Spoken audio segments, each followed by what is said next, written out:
Fala pessoal, esse daqui é o Direito na Veia, eu sou Bruno Koga. Já aproveita, dá like no vídeo, se inscreve no canal e, bom, se tiver mais alguma outra coisa que você possa fazer, por favor faça. Agora a gente vai para a segunda parte do nosso estudo sobre precificação personalizada. Agora é a relação entre o CDC e a precificação personalizada. Mas antes de começar, eu gostaria de mandar um abraço para minha turma de mestrado no IDP. Recebi excelentes dicas para melhorar o vídeo. Eu ainda estou lutando para resolver isso. Calma, gente, ainda vai acontecer. Mas, enfim, muito obrigado. O carinho de vocês foi fantástico. E também eu gostaria de agradecer ao Thiago Quieco, que foi meu primeiro hater. É um amigo de longa data, mas já conseguiu ser meu primeiro hater. Já me sinto até envaidecido. Mas, pessoal, vamos lá. Bom, pessoal,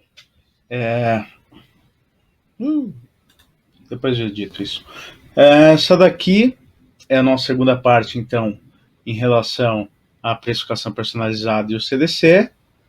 Mais um grande efeito.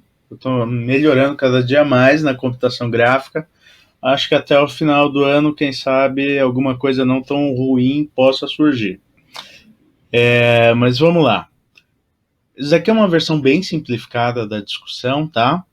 Mas o que a gente vai debater aqui hoje?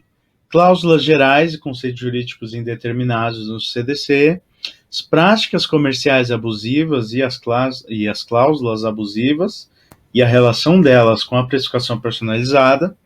A gente vai analisar rapidinho alguns cases, tanto administrativos, no caso Book versus Decolar, e decisões do STJ que trataram de discriminação de preços entre consumidores, e a gente vai entrar na questão do dever de informação por parte do fornecedor. Então, começando, é importante a gente ter ciência de que há cláusulas gerais, conceitos jurídicos indeterminados.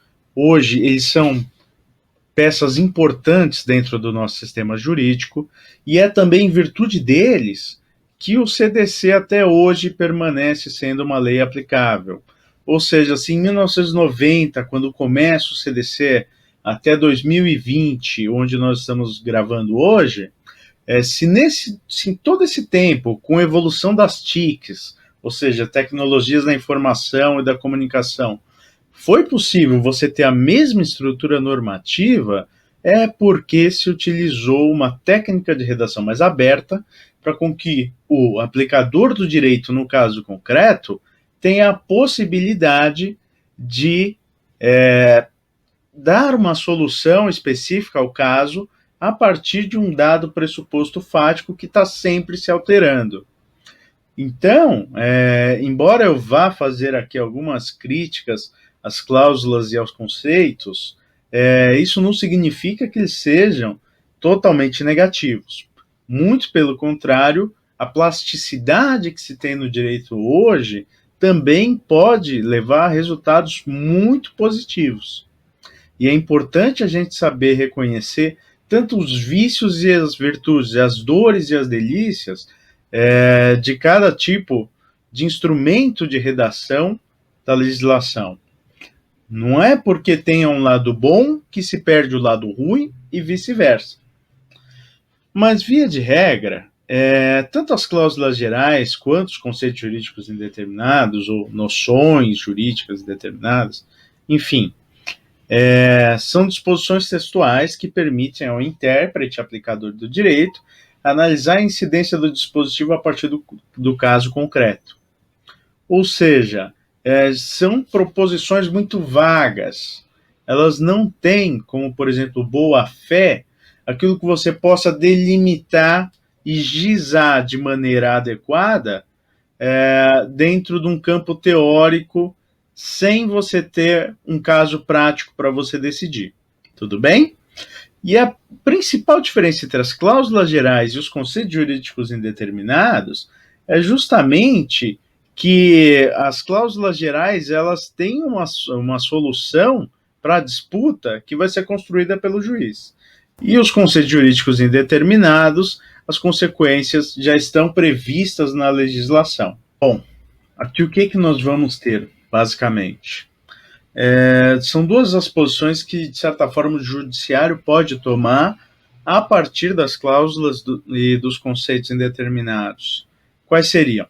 Uma delas, ao longo do tempo, cristalizar entendimentos e gerar, a partir disso, segurança jurídica, de tal maneira que você possa, pela quantidade reiterada de decisões, começar a ter uma dimensão mais concreta do que essas cláusulas ou desses conceitos significam na vida cotidiana.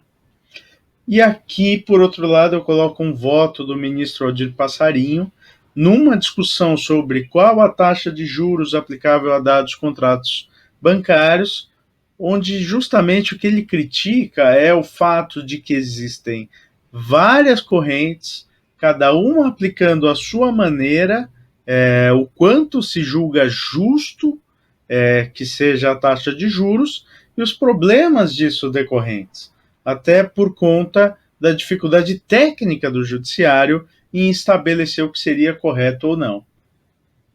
Então são duas posições, né, uma teórica, outra um pouco mais próxima do cenário que nós tínhamos em 2003 e que, a bem da verdade, me parece que não se alterou tanto até hoje, mas é sempre importante, quando a gente estiver discutindo essas normas mais abertas, que a gente tenha sempre em mente que ou isso vai se sistematizar em algum dado momento, ou isso vai ser um caos de decisões muitas vezes contraditórias, e até mesmo nos tribunais superiores. Tudo bem? Agora aqui, o que isso tem a ver com a precificação personalizada? É uma discussão muito importante, por quê? Tanto o artigo 39, que vai tratar das práticas abusivas, quanto o 51, que vai tratar das cláusulas abusivas, ambos são voltados à incidência de uma decisão judicial baseada num caso concreto. Ou seja, eles têm abertura textual suficiente para com que não seja possível você dizer de maneira axiomática, cartesiana, ou seja, que você não possa bater o martelo, no final das contas, a respeito de qual é o entendimento jurisprudencial que vai ser seguido no caso concreto. Ou seja, vai depender muito da concepção do magistrado, vai depender também muito da forma com que os argumentos são utilizados no processo. Dito isso, quando nós pensamos em precificação personalizada, nós estamos falando da atribuição de um preço específico a um grupo pequeno ou a um consumidor específico a partir da utilização de seus dados pessoais. E dentro do rol das práticas abusivas, nós temos incisos que nos levam muito próximos a um flerte com a ilegalidade da precificação personalizada. Tais como, aqui eu cito o inciso 5 e o 10 do artigo 39, ou seja, a exigência de vantagem manifestamente excessiva e ainda a elevação sem justa causa do preço de produtos e serviços. E agora, chegando à discussão em relação às cláusulas abusivas, a gente vai notar que várias vezes o legislador no CDC ele tem dispositivos muito semelhantes que ele coloca no mesmo diploma. Então, tanto o inciso 4 quanto o inciso 10 do artigo 51 do CDC, eles são muito parecidos com o 5 e o 10 do artigo 39 e vão estar discutindo basicamente o quê? Equilíbrio contratual. Basicamente a ideia que está tanto atrás desses incisos do artigo 39 quanto dos do 51 é de que há uma contraprestação que ela deve ser justa no contrato sinalagmático. Ou seja, o contrato sinalagmático é aquele que ambas as prestações elas se apoiam, são sinalagma. Enfim, dentro dessa discussão, a gente vai chegar a se perguntar se há efetivamente, na precificação personalizada, quando o preço é estimado acima do que seria para outros consumidores, se isso é ou não abusivo. Há alguns entendimentos sobre se isso se a vedação à precificação ou alteração de preços ela é pré ou pós-contratual. E é muito importante a gente discutir isso, porque se você tem essa proibição de variação de preços antes da formação do contrato, você tem um sistema de controle de preços que pode ser efetuado ex ante pelos PROCONs, pela Senacom, ou ex post pelo Judiciário. Agora, se isso só pode ocorrer após a assinatura do contrato, ou seja, o que se proíbe é a variação de preços depois que o contrato está assinado, aí você tem um outro tipo de regra e aí você não vai estar tendo intervenção do Estado na precificação. Então, nós temos, por exemplo, o professor Rolo, ele vai colocar que, até em casos, ele cita de calamidades públicas, o fornecedor não poderia se aproveitar do consumidor e elevar o preço dos seus produtos. É, evidentemente, uma visão muito simpática. O problema é que ela não tem uma análise econômica da situação. Via de regra, mesmo dentro de um cenário de calamidade pública, o que acontece é um aumento da demanda e uma manutenção da oferta, ou até mesmo a sua redução de um dado produto ou serviço. Dentro da economia, e depois a gente vai entrar em vídeos mais específicos sobre isso, a reação natural é que existe uma majoração de preço. E essa majoração de preço tem até um certo ponto positivo, que é fazer com que novas pessoas ingressem dentro desse mercado, aumentando a competitividade e reduzindo preços.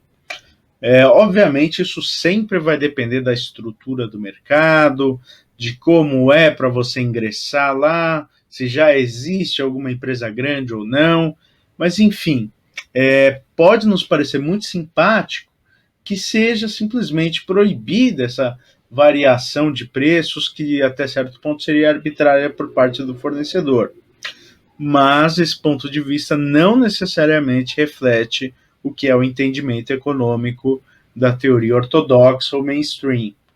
E é importante que o direito dialogue com a economia, e depois a gente vai ter vídeos específicos em relação a isso.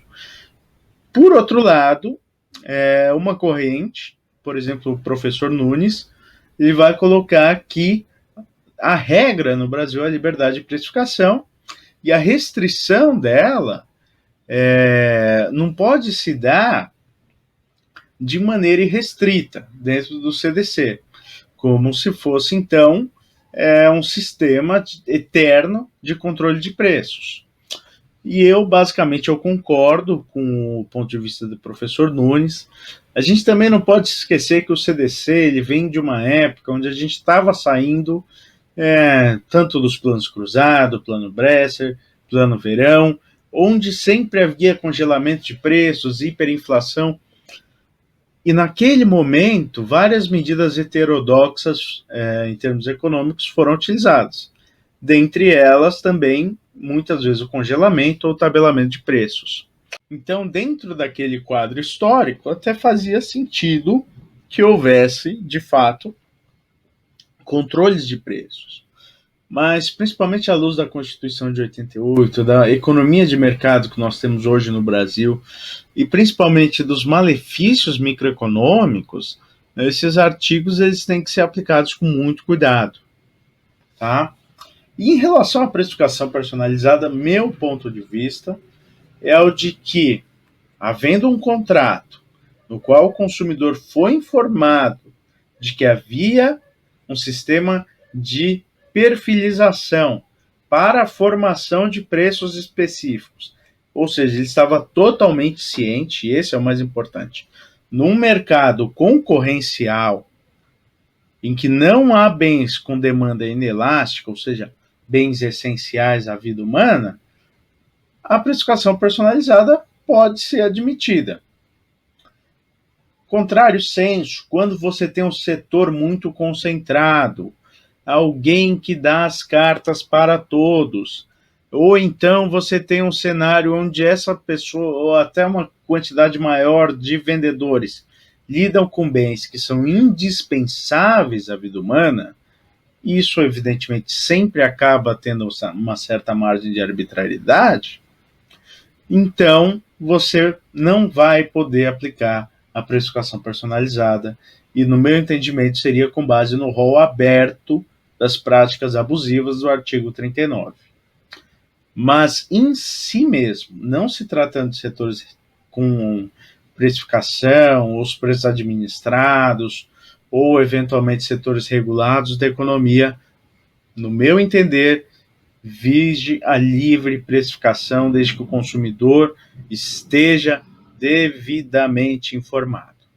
Depois nós vamos cuidar da questão, para não ser redundante, do tratamento de dados, do consentimento para esse tratamento de dados, e aí sim haverá grandes questionamentos necessários, principalmente no que diz respeito à forma com que esse consumidor vai tomar contato com as informações a respeito do uso de seus dados, da forma de coleta e de tudo mais. Tudo bem? Mas isso a gente vai ver no terceiro vídeo, na última parte. A gente vai discutir agora alguns casos que envolveram discriminação de preços. Não chegaria a ser precificação personalizada, mas uma discriminação de preços mais próxima do terceiro grau, que seria o quê? O caso Booking versus Decolar, que é interessantíssimo, e duas decisões do STJ em relação à diferenciação de preços entre pagamento em dinheiro ou em cartão, ou em dinheiro em cheque, enfim. A gente vai analisar como o STJ se debruçou sobre essas diferenças de preços. Tudo bem? Então, o que nós vamos discutir primeiro é o caso Booking versus Decolar. Basicamente, a Booking constatou que a Decolar ela cobrava preços diferentes de consumidores brasileiros em relação a consumidores argentinos, e alguns hotéis ou vagas eram disponibilizadas só para consumidores argentinos. Como a Booking pegou e comprovou isso?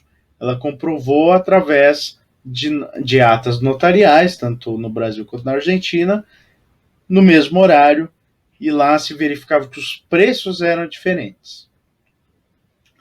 Evidentemente, a Decolar apresentou algumas discussões, disse que a Despegar, que é a versão dela na América Latina, tem uma baita de uma discussão sobre o Brasil, faz parte da América Latina. Desculpe quem se sentiu ofendido. Que a Despegar, nos países de língua espanhola, né, seria uma empresa diferente, e também diz que há questões tributárias e cambiais.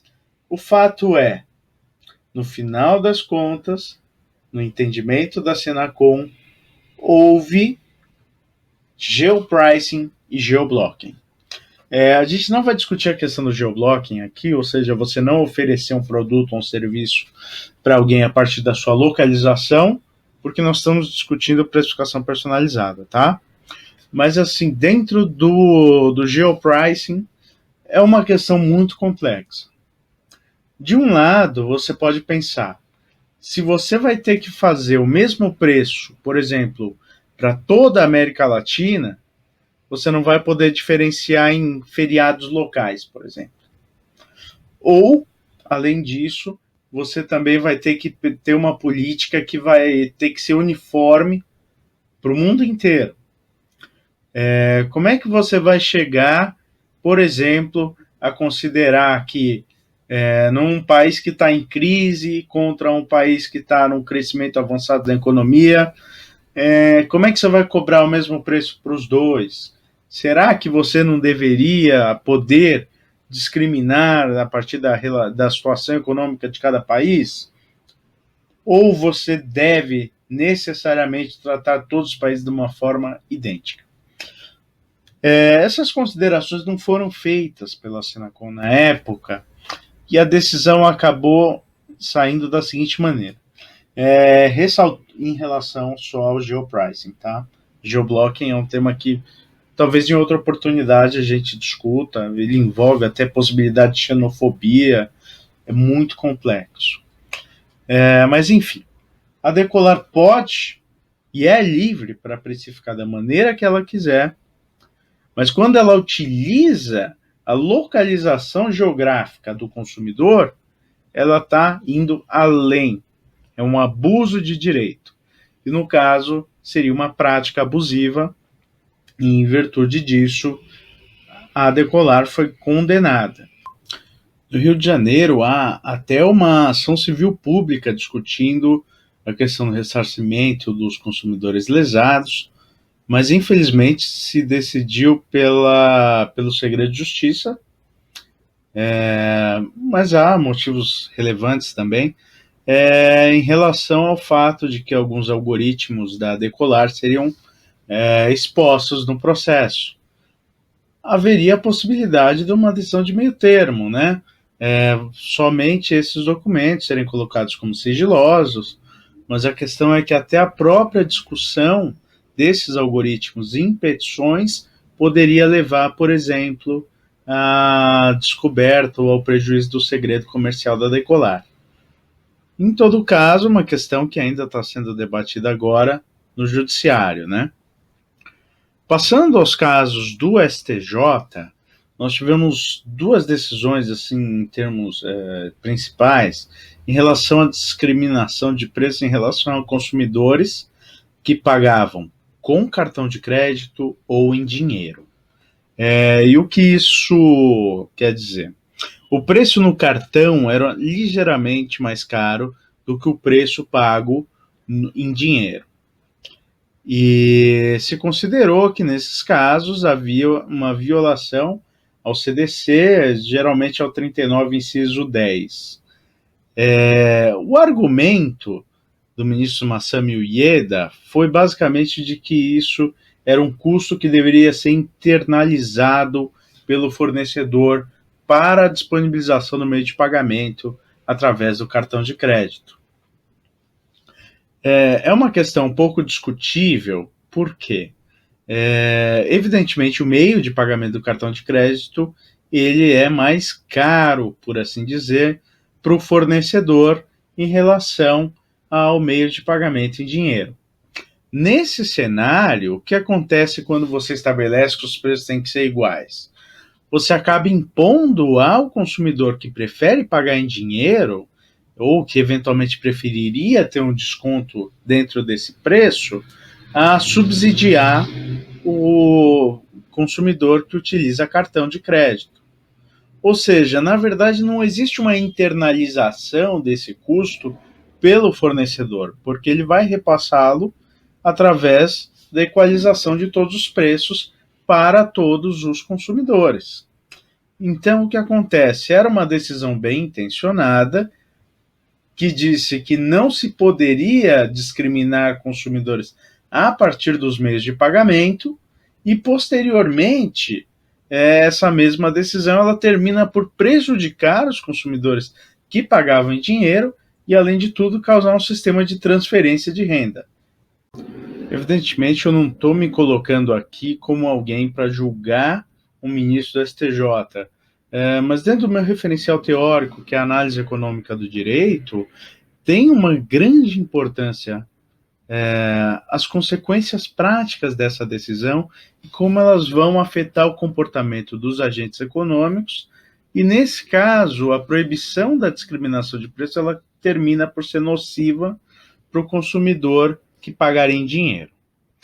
Esse entendimento ele ainda foi repetido uma segunda vez no acórdão relatado pelo ministro Humberto Martins, onde ele basicamente acaba reiterando os argumentos do ministro Masami Ueda. Ele até acrescenta uma questão de antitrust.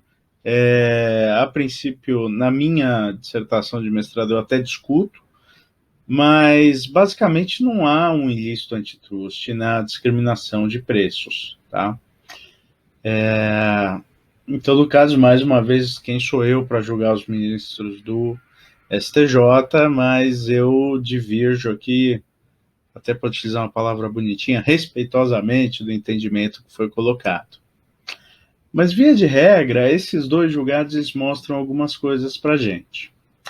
O primeiro é que muitas vezes não se consideram quais são as consequências práticas de uma decisão, mesmo no diploma como o CDC, cujo foco principal é proteger o consumidor, também é importante que se leve no raciocínio quais são as condutas que vão ser adotadas pelo fornecedor à luz dessa decisão. Então, não basta simplesmente crer que as decisões vão levar as pessoas a agir do modo que nós queremos que elas se comportem. É necessário notar que isso tudo sempre vai conduzir a algum cenário econômico, vai sempre ter uma repercussão dentro dos incentivos dos agentes. No caso das decisões do STJ, posteriormente, ainda no governo do Michel Temer, houve uma medida provisória que acabou por permitir a diferenciação dos meios de pagamento, e depois houve ainda a sua aprovação pelo Congresso. Em todo caso, e aliás, um dos argumentos da MP era justamente esses efeitos que eram causados pela impossibilidade de discriminação de consumidores a partir dos meios de pagamento.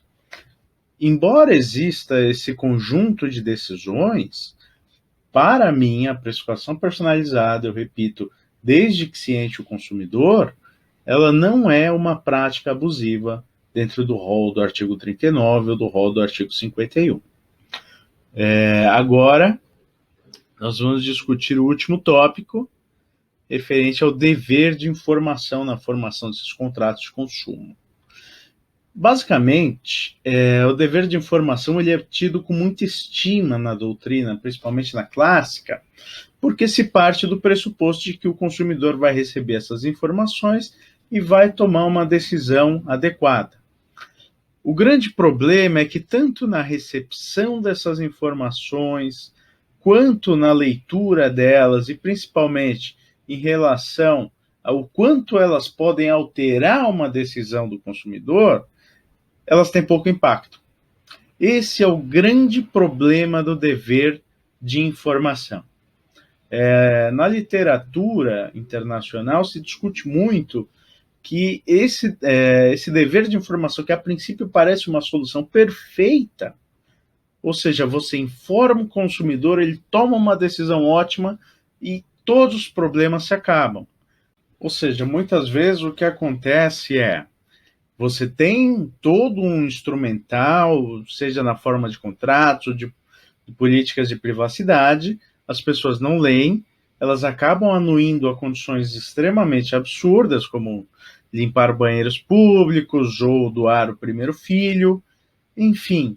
E aí você nota que essa informação, que seria a solução de todos os problemas das relações de consumo, elas acabam não surtindo efeito concreto, efeito prático. E é nisso que a gente tem que pensar no direito muitas vezes. E aí o que acontece? O dever de informar é um dever do fornecedor, é um direito do consumidor ser informado. A grande questão vai estar na forma com que essa informação vai ser transmitida. Por quê? Se nós pensarmos no direito do consumidor, não vige o princípio do caveat emptor, ou seja, acautele-se o comprador. Pelo contrário, o vendedor deve prover as informações, deve torná-las acessíveis e compreensíveis ao consumidor. Então, não basta num site estar escrito realiza-se precificação personalizada. Pelo contrário, ele deve esclarecer o que é essa precificação personalizada. E isso vai ter muita relação com o que a gente vai discutir no próximo vídeo em relação ao consentimento. Mas mesmo assim, ao você entrar em um ambiente personalizado, o consumidor deve ter ciência de que os seus dados pessoais estão sendo utilizados para a estimação do preço, que esse preço pode ser sensivelmente diferente do oferecido a outros consumidores. E, no melhor dos mundos, a opção de sair desse cenário personalizado. inclusive tendo repercussões positivas ou negativas. A questão é que isso deve ser informado ao consumidor. Esse é o ponto principal. E aí vai se utilizar muita criatividade, seja através de vídeos, seja através de visual law. O importante é que a informação chegue ao consumidor, que ele tenha conhecimento, que ele compreenda tudo isso. E esse vai ser o grande desafio da precificação personalizada, se ela for implementada de forma massificada no comércio eletrônico. Então, a gente vai encerrar aqui em relação ao CDC.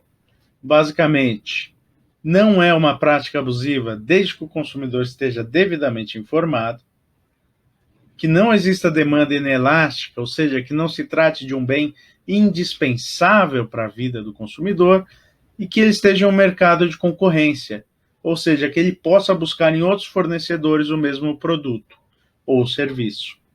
Essas são basicamente as leituras que eu faço em relação à precificação personalizada frente ao CDC. É uma leitura que se aproxima muito mais de uma análise liberal desse diploma.